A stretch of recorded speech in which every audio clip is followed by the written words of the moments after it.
Assalamualaikum warahmatullahi wabarakatuh.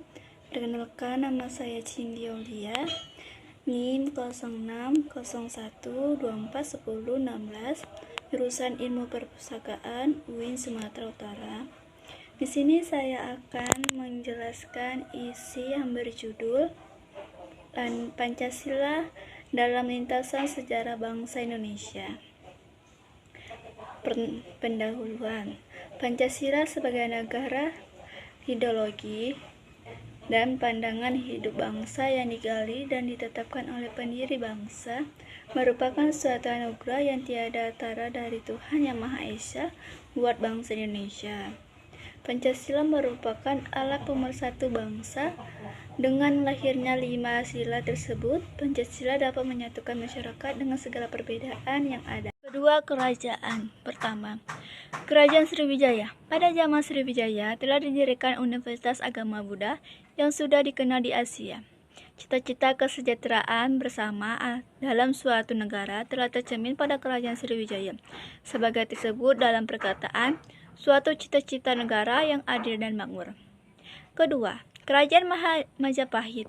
Sebelum Kerajaan Majapahit muncul sebagai suatu kerajaan yang di Jawa Tengah dan Jawa Timur secara silih berganti, yaitu Kerajaan Kalingga abad ke-6,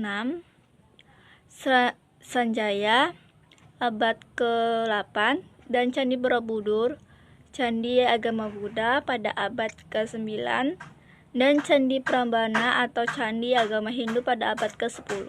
Panitia Persiapan Kemerdekaan Indonesia atau PPKI.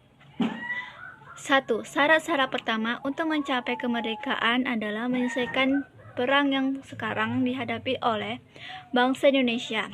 Karena itu, harus mengarahkan tenaga sebesar-besarnya dan bersamaan dengan pemerintah Jepang meneruskan perjuangan. 2. Kemerdekaan negara Indonesia merupakan anggota lingkungan kemakmuran bersama di Asia Timur Raya. Maka cita-cita bangsa Indonesia itu disesuaikan dengan cita-cita pemerintahan Jepang yang bersemangat Bahako-Law. Era pra-Pancasila.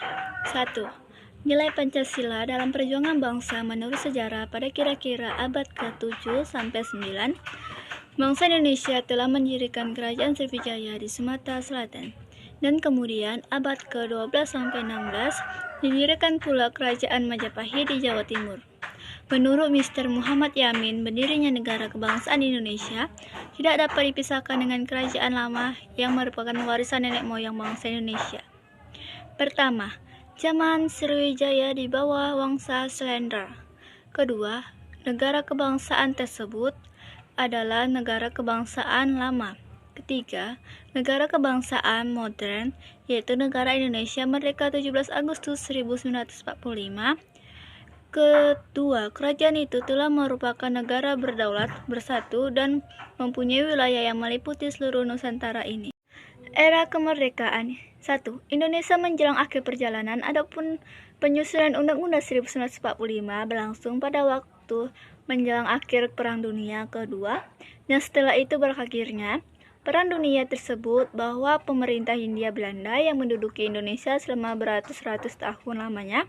Pada tanggal 8 Maret 1942, pendaratan tentara Jepang di Indonesia pada mulanya diterima rakyat Indonesia dengan gembira.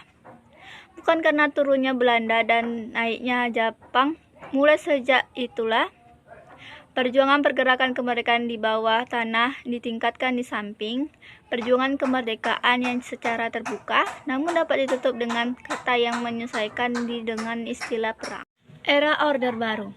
Dengan dipelopori oleh pemuda atau mahasiswa, rakyat menyampaikan 3 tuntutan rakyat, yaitu 1. Bubarkan PKI.